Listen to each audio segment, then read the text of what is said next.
باب کے متعلقہ ابتدائی تفصیلات آپ کے سامنے پیش کر دی گئی تھیں کہ جناب امام بخاری رحمہ اللہ یہاں کتاب و سنت کی ترجمانی میں حق موقف بیان کر رہے ہیں کہ معاشی کے ارتکاب سے ایمان میں خلل نقصان پیدا ہوتا ہے، لیکن یہ بات نہیں ہے کہ کسی معصیت کے ارتکاب سے انسان دار اسلام سے خارج ہو جائے۔ یہ کوتاہی اگر عملی ہو تو عملی کمزوری کی وجہ سے کسی کو کافر قرار نہیں دیا جا سکتا، اور اگر اس پر کفر کا لفظ بولا جاتا ہے تو اس سے مراد حقیقی کفر سے کم درجے کا کفر ہے، جو ایک سنگین گناہ تو ہے لیکن اس کی وجہ سے ایمان کا عدم نہیں ہوتا۔ لیکن یہ بھی نہیں ہے کہ کوئی گناہ ایسا نہیں جس کی وجہ سے انسان کا ایمان ختم نہ ہو اور دار اسلام سے خارج نہ ہو۔ اگر کوئی شخص، ظاہر ہے یہاں بات ان لوگوں کے متعلق ہی ہے جو صاحب اقرار ہیں، لا الہ الا اللہ پڑھنے والے ہیں، محمد رسول اللہ کا اہتمام کرنے والے ہیں، ورنہ تو کافر ہی ہے۔ ٹھیک ہے، تو میں نے یہ عرض کیا تھا کہ بعض لوگوں کا یہ خیال ہے کہ منافقین یا مشرکین، کافرین، یہ ایسے اصطلاحی الفاظ ہیں جو ایک خاص طبقے پر بولے جاتے تھے۔ اب کسی کو کلمہ پڑھنے والے ہیں ان کو کسی بھی عمل کی وجہ سے، کسی بھی کوتاہی کی وجہ سے، کسی بھی غلطی کی وجہ سے یہ نہیں کہا جا سکتا کہ وہ کافر ہے۔ تو امام صاحب کا یہ موقف ہے کہ شرک یا شرک جیسی، شرک کیونکہ دائرہ اسلام سے خروج ہے، توحید کا انکار ہے، اور ایسے ہی کفر نبی اکرم صلی اللہ علیہ وسلم کی رسالت یا ختم نبوت کا انکار، یہ بھی یہ کفر ہے اگرچہ یہ شرک نہ ہو۔ تو چونکہ شہادتین کو ایک رکن قرار دیا گیا ہے بنی الاسلام علی خمس میں، شہادت اللہ الہ الا اللہ وان محمد رسول اللہ، اس لیے پہلے بھی بتا دیا گیا تھا کہ جس طرح لا الہ الا اللہ پڑھنے کا بغیر محمد رسول اللہ کے اب کوئی فائدہ نہیں، ایسے ہی محمد رسول اللہ سمجھنے کا اب کوئی فائدہ نہیں جب تک لا الہ الا اللہ نہ ہو۔ تو یہ دونوں ایک درجے میں ہیں، اس لیے میں نے الا بالشرک کے ساتھ اضافی بات کی ہے جو امام بخاری رحمہ اللہ نے یہاں پیش نہیں کی، لیکن مطلب ان کا یہی ہے کہ حقیقی کفر کرے گا تو کافر ہوگا، چاہے وہ شرک کی صورت میں ہو، چاہے وہ ارتداد کی صورت میں ہو، چاہے وہ نبی اکرم صلی اللہ علیہ وسلم کی نبوت کے متعلقہ حقوق میں سے کسی ایک حق کے انکار کی صورت میں۔ جی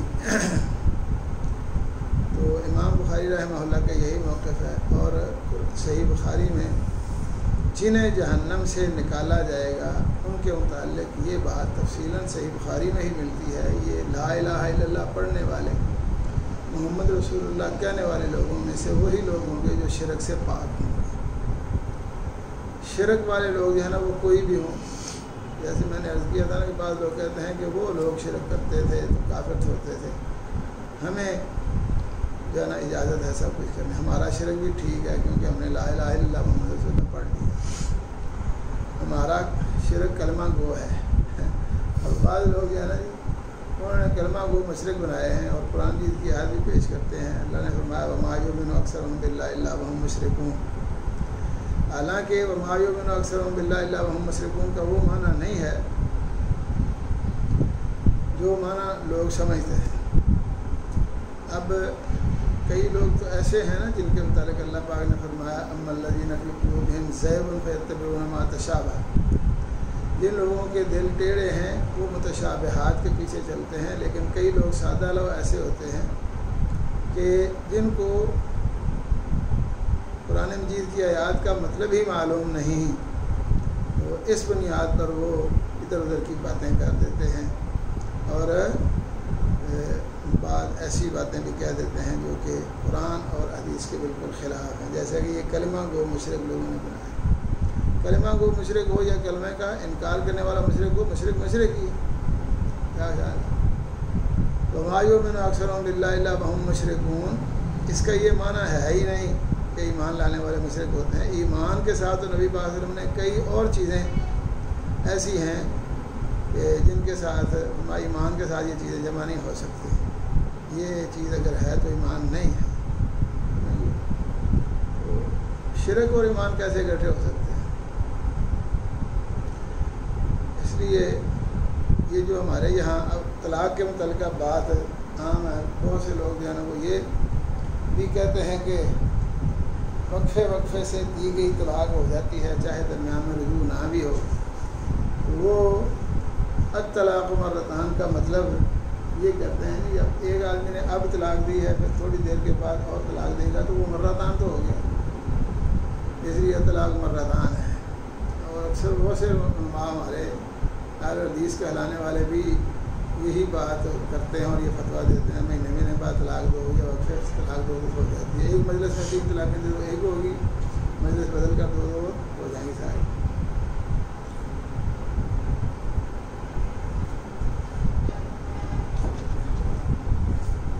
حالانکہ الطلاق مرتان کا یہ معنی ہے ہی نہیں، بلکہ یہاں الطلاق لفظ معرفہ ہے اور اس سے مراد وہ طلاق ہے جس کا پہلے ذکر ہوا۔ اس کا مطلب صرف یہ ہے کہ خامند کو جس طلاق کے بعد رجوع اور صلح کرنے کا اختیار ہے وہ 2 مرتبہ، ٹھیک ہے۔ پہلے چونکہ رجوع والی طلاق کا ذکر ہوا، اس کے بعد معرفہ لفظ بولا الطلاق جس کا ذکر ہوا ہے یہ 2 بار ہے، یعنی صلح کا اختیار 2 بار ہے۔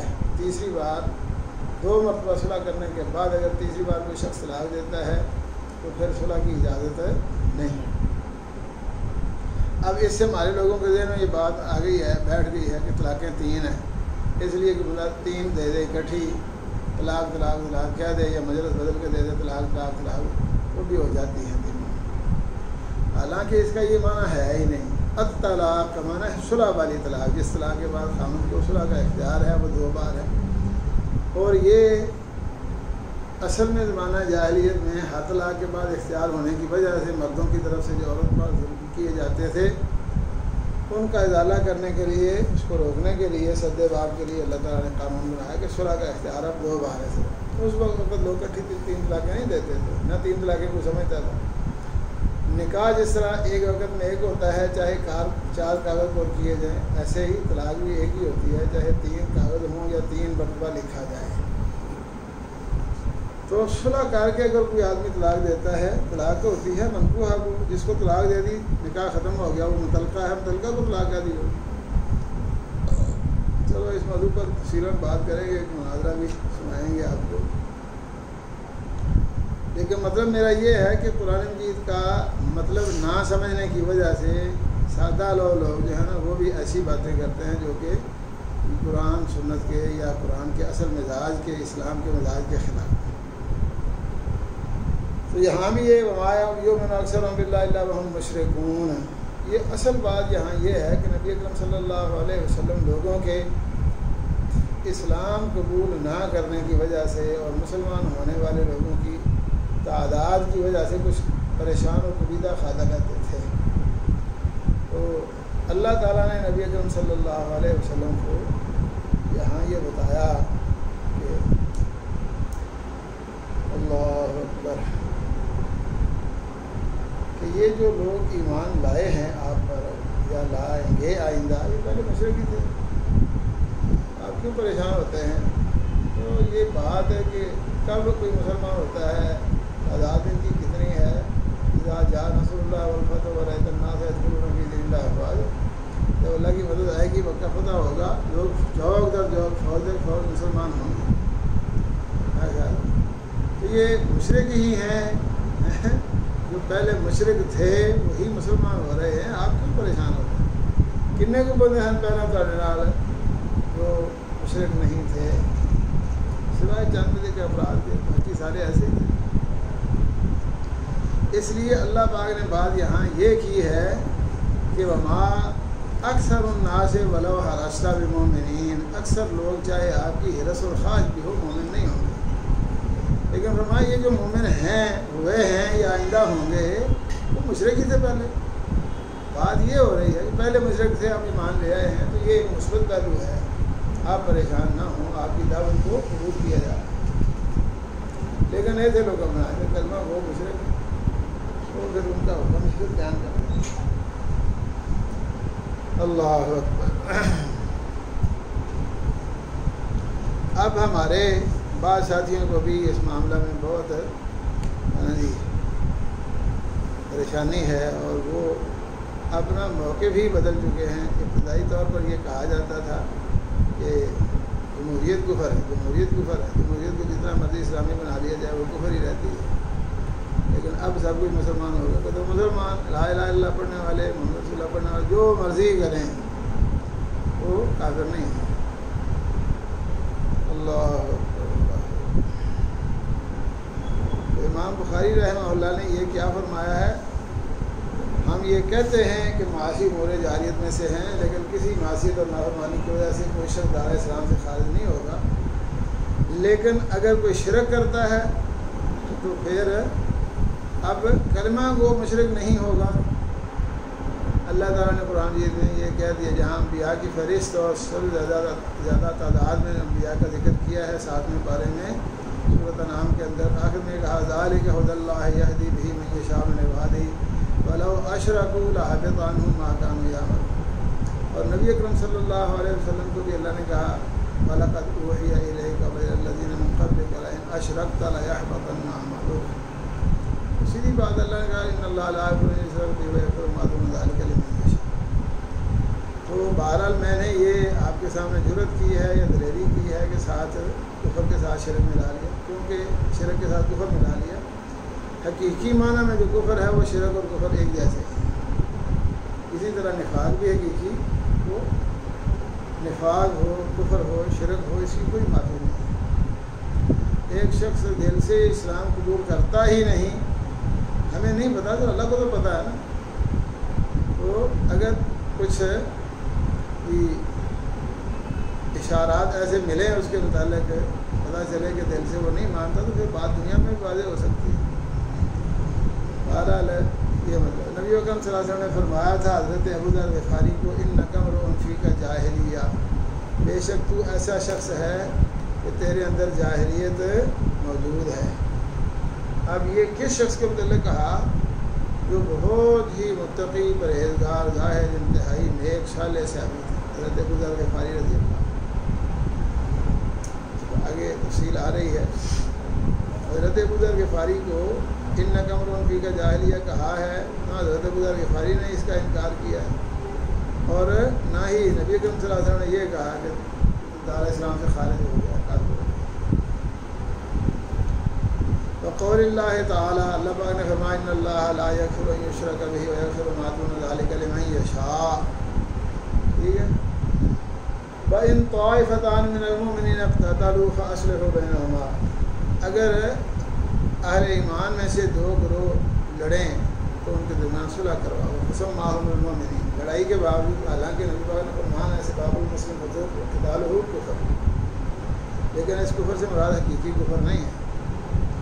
تو اللہ تعالیٰ نے باوجود اس جاہلیت کے انداز موجود ہونے کے ان کو مومنین ہی کہا ہے۔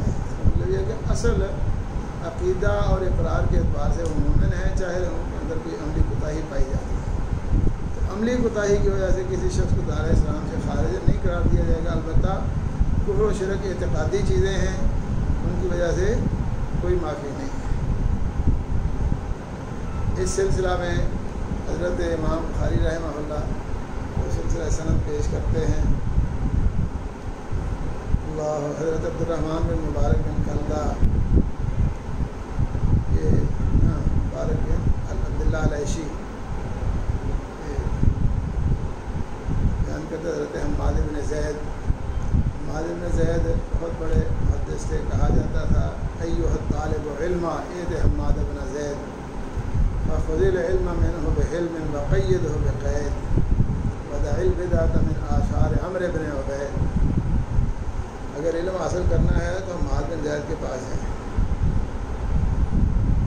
اللہ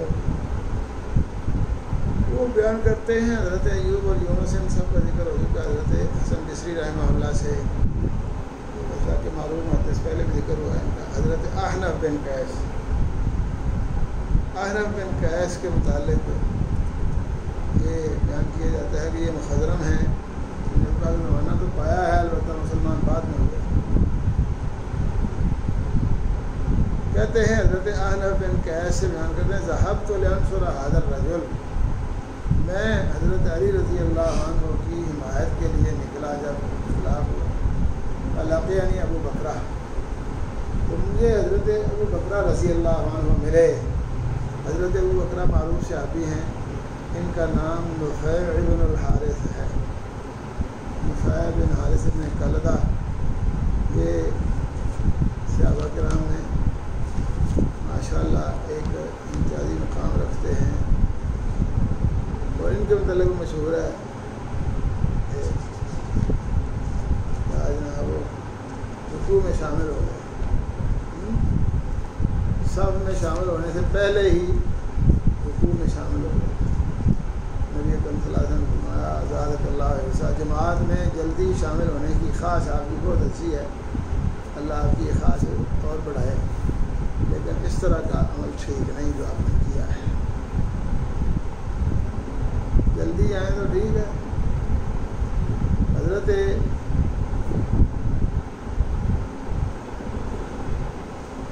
ابو بکرہ رضی اللہ عنہ سے کل 132 احادیث مروی ہیں، جن میں سے 14 صحیح بخاری میں ہیں، 14 9 مسلم سے، متفق علیہ 8 ہیں۔ تو حضرت ابو بکرہ رضی اللہ عنہ نے پوچھا این ترید، کدھر کا خیال ہے، کدھر جا رہے ہو، پین ہتھیار کدھر کی تھی چڑھائی ہے؟ قل تو میں نے کہا انصر هذا الرجل، میں اس شخص کی مدد کرنے جا رہا ہوں، چاہتا ہوں۔ دوسری جگہ پر یہ آتا ہے ان انصر ارید نصرت ابن عم رسول اللہ، ٹھیک ہے۔ حضرت علی رضی اللہ عنہ، بعض روایات میں یہ انصر هذا الرجل یعنی علیہ کے الفاظ ہیں، لیکن صحیح بخاری میں کتاب الفتن کے اندر یہ الفاظ ہیں ارید نصرت ابن عم رسول اللہ۔ بعض لوگوں کا یہ خیال ہے کہ یہ حضرت عثمان مراد لیتے تھے، لیکن حضرت عثمان کی بات تو اس وقت یہ نہیں تھی، یہ بعد کی بات ہے۔ قالا، تو حضرت ابو ذر غفاری نے کیا فتویٰ جاری کیا، وہاں کہا ارجع، واپس چلو، ادھر نہیں جانا۔ کیوں؟ فإنی سمعت رسول اللہ صلی اللہ علیہ وسلم یقول، میں نے نبی اکرم صلی اللہ علیہ وسلم کو سنا، آپ فرما رہے تھے اذا التقى المسلمان بسيفيهما فالقاتل والمقتول في النار، اور روایات میں کلاہما فی النار کے الفاظ دیا ہے۔ فرمایا جب دو مسلمان اپنی تلواروں کے ساتھ یعنی اسلحہ کے ساتھ آمنے سامنے آئیں، ملیں مقابلہ کرنے کے لیے، فالقاتل والمقتول، تو قاتل مقتول دونوں جہنم میں جائیں۔ بول تو میں نے پوچھا پھر اللہ کے نبی، ایک بات تو بڑی عجیب آپ نے کر دی ہے، مسلمان قاتل مقتول دونوں جہنم میں آئی، حاضل قاتل فما بال المقتول، یہ قاتل ہے، قاتل جہنم میں جائے تو بات سمجھ میں آتی ہے، لیکن فما بال المقتول، مقتول کس وجہ سے جہنم میں گیا؟ اور انہ کان حریصا علی قتل صاحب، وہ بھی پوری خواہش رکھتا تھا، کوشش میں تھا اپنے ساتھی کو قتل کرنے، ساتھی کو قتل کرنے کی پوری کوشش جو ہے یہ بھی قتل کرنے کے برابر ہی جرم ہے، اور چلو اس کے برابر نہ ہو تو نیڑے نیڑے کام میں جہنم میں ضرورت ہے۔ اللہ اکبر۔ حضرت عبداللہ بن عباس رضی اللہ عنہ کا موقف سے یہ ہے کہ ایسا شخص ابدی جہنمی ہے۔ جی چلو مقتول کے متعلق ہو سکتا ہے وہ نرمی کرتے ہوں، لیکن قاتل کے متعلق، لیکن یہ بات نہیں کہتے، لیکن بہرحال ہے نبی اکرم صاحب ناکلام ہو. تو میں یہ بھی سمجھتا ہوں کہ انبیاء کرام علیہ السلام کے قتل کی جو بات اللہ پاک نے قرآن مجید میں کی ہے نا، وہ بھی صرف انبیاء کرام علیہ السلام کے خلاف سازشیں کرنے اور پوری کوشش کر کے ان کو مار ڈالنے کے لیے لگے رہنا، پلاننگ کرنا، یہ اس کو ہی اللہ تعالیٰ نے قتل کے برابر جرم قرار دیا ہے. ورنہ نبی ایسا بات نہیں سے بڑھا جانا دل دل کر مار منہ چڑھے. کسی نبی کے متعلق بھی صحیح طور پر یہ ثابت نہیں ہے کہ اس کو کسی نے قتل کیا. اللہ اکبر. نبیاں نہیں مارے جانے سے دنیا سے کیڑا بچے گا جی. اللہ تعالیٰ جن کو پیغمبر بناتا تھا اللہ ان کی حفاظت بھی فرماتا تھا. اور نبی پاک صلی اللہ علیہ وسلم نے فرمایا، صحیح مسلم شریف میں آتا ہے کہ اللہ پاک کی سنت رہی ہے کہ جس نبی کی نبوت کو ختم کرنا ہوتا اس کا فیصلہ اس کی موجودگی میں کر کے، اس کی آنکھیں ٹھنڈی کر کے اس کو دنیا سے لے جایا جاتا. یعنی جتنے بھی منکر لوگ تھے ان کو عذاب میں مبتلا کر دیا جاتا. بعد میں پیغمبر کو مارنے والا رہا ہی کوئی نہیں تھے. کیا لوگ ایمان والے مارتے تھے پیغمبروں کو ہیں؟ اگر یہ قاعدہ سمجھا جائے کہ نبی کو مسلمان ہے، یا نبی کو اللہ تعالیٰ نے فیصلہ دکھا کے سنا کے عملی طور پر اس قوم کو جنہوں نے نبوت کا انکار کیا ہے ہلاک کر کے اس کے بعد نبی کو دنیا سے اٹھایا ہے، تو مارنے والا کون ہے؟ ایسے ہی یہ لوگوں نے جو نا حضرت موسیٰ علیہ السلام گئے، حضرت شعیب کی بیٹیاں جو وہ بکریاں چرا رہی تھیں، پانی پلا رہی تھی، ان کے ساتھ سیکھیں کرتے ہیں. تو حضرت شعیب کا واقعہ لوگوں نے بنایا ہے. علماء کرام بڑے درد دل سے بیان کر رہے ہیں کیا شعیب نے گلیاں بکریاں کسان کی وہیاں بیچ پردے کے ہو کے بولیاں شعیب نے بیدیاں جائیاں. حالانکہ اللہ تعالیٰ یہ فرماتے ہیں وَلَقَدْ أَهْلَكْنَا الْقُرُونَ الْأُولَىٰ مِن بَعْدِ وَلَقَدْ آتَيْنَا مُوسَى الْكِتَابَ مِن بَعْدِ مَا أَهْلَكْنَا الْقُرُونَ الْأُولَىٰ. موسیٰ علیہ السلام کو ہم نے رسول بنایا پہلی صدیوں کو تباہ اور ہلاک کرنے کے بعد. اس کے بعد اگر ساری خالد لوگ جو ہے نا ہلاک ہو چکے ہیں تو حضرت شعیب علیہ السلام نے بکریوں کو پانی بھی کوئی نہیں پہنتا. نہیں لوگ مسلمان جو ہے جی بے دید اور جی نا قدرے سے کیسی کیسی عجیب باتیں ہیں، بعض ایسے ہی مشہور ہو جاتی ہیں اور پھر لوگوں کو بہت مزہ بھی دیتی ہیں. تو بہرحال ہے یہ یہاں ایک نبی کی بات نہیں ہے، عام آدمی مسلمان کی بات ہے. ایک مسلمان کو قتل کرنے کی پوری کوشش اور حریص، اگرچہ وہ اسے نہ مارا جائے، یہ بھی قتل کرنے کے برابر ہی جرم ہے. یہ واقعہ کن کے بارے میں ہے؟ قرآن میں آیا تو ہے کہ ان دو بچیوں کا، ان کے والد کا، یہ کوئی ولی تھے، کوئی نیک آدمی تھے؟ اگر یہ شعیب نہیں تھے، نبی نہیں تھے، کون تھی یہ؟ اللہ نے کون شعیب کا نام لیا ہے قرآن جی نے؟ مدین علاقے کا کوئی بزرگ تھا، یعنی ولی نہیں تھا. اللہ نے کون سا ان کے ولی ہونے کی بنیاد پر ذکر کیا ہے؟ وہ تو ایک شخص تھے جن کے پاس موسیٰ علیہ السلام گئے، مزدوری کی اور وہاں شادی کی. ایک اور بات کی جاتی ہے کہ شعیب کا وہ زمانہ ہی نہیں تھا جس وہی میں نے ذکر کیا نا. قرآن بھی میں یہ بات آتی ہے کہ ہم نے موسیٰ علیہ السلام کی کتاب پہلی قوم ہلاک کرنے کے بعد دی تھی. تو قرآن جی میں دو مقام پر ہے، نامے پارے میں بھی موجود ہے کہ حضرت موسیٰ شعیب علیہ السلام کے بعد ثم بعثنا من بعدهم موسیٰ، سارے انبیاء کا ذکر ہوا نا 8ویں پارے میں. حضرت نوح کا، صالح کا، شعیب کا سب کا ذکر کر کے آخر میں شعیب کا ذکر کر کے ثم بعثنا من بعدهم موسیٰ، تو بعد ہم نے موسیٰ علیہ السلام کو مبعوث کیا. تو چلو ہم کہتے ہیں زمانہ پا بھی لیا ہو، وہ یہ تو پہلے لوگوں کی ہلاکت کے بعد کا وقت ہے.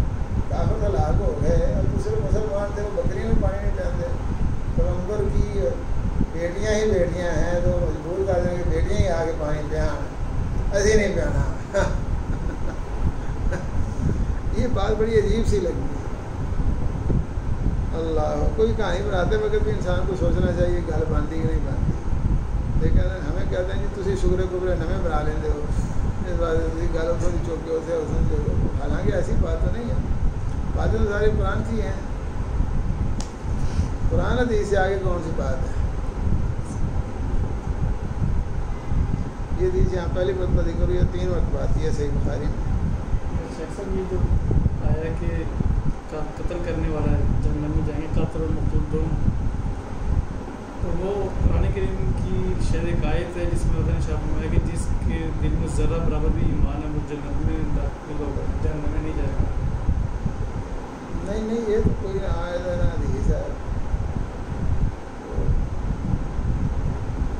قرآن کی تو یہ بھی بہت زیادہ واقعان للمؤمن یقتل مؤمنا الا خطا فمن قتل مؤمنا خطا، یہ بڑی تفصیل سے بیان کر کے آخر میں ومن یقتل مؤمنا متعمدا فجزاؤہ جہنم، لیکن خالدا کا لفظ بھی ہے، اس لیے خروج سے مراد مدت مزید مفسرین نے بیان کیا، دوام مراد نہیں ہے، لیکن حضرت عبداللہ بن عباس کا موقف یہ تھا کہ یہاں خروج سے مراد دوام ہی ہے، تو مسلمان ہونے کے باوجود جی مسلمان ہونے کے باوجود ہی نیک مال اور برے مال تو لے جائیں گے نا، والبد میں یوم دن الحق من سبلت میں بازی ہو عیشت بازی ہے اور آگے ہم مفلے ہوں، تو اس کا یعنی اللہ نے کہا کہ تو شرک معاف نہیں کریں گے، تو مطلب اس کا یہ ہے کہ مشرک جنت میں نہیں جائے گا، ایسا شخص جو ہے نا اس کے گناہ کی معافی نہیں، اس کو سزا ملے گی، جنت میں چلا جائے گا، یہ تو تفصیل پہلے بیان ہو گئی ہے، یہ حدیث پڑھی ہے پیچھے آپ نے، جس کے دل میں ذرہ کے برابر ایمان ہے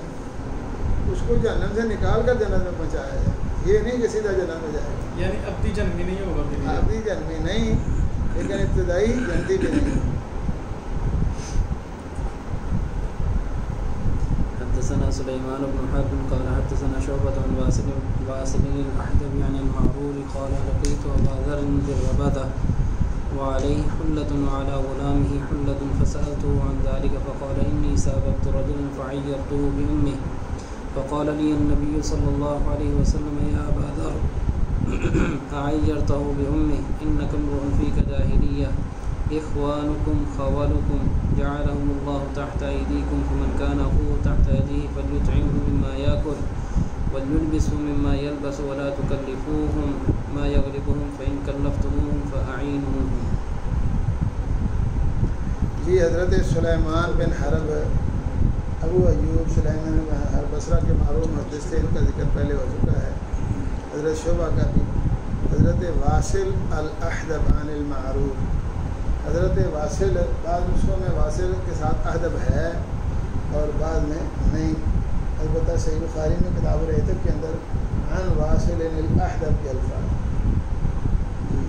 یہ بیان کرتے ہیں حضرت معرور بن سوید سے، حضرت معرور بن سوید ہیں، ان کا کبار صحابہ کرام سے لقاء و سما ثابت ہے، واصل بن حیان ہے، اس کو اگر حین سے لیں تو یہ منصرف پڑھا جاتا ہے اور حیات سے لیں تو یہ غیر منصرف ہوتا ہے، تو بہرحال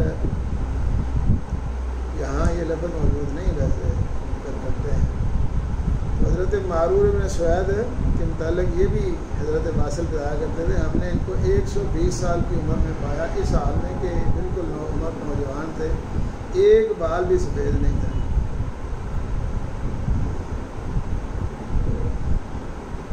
حضرت معرور کہتے ہیں لقیت ابا ذر بالربذہ،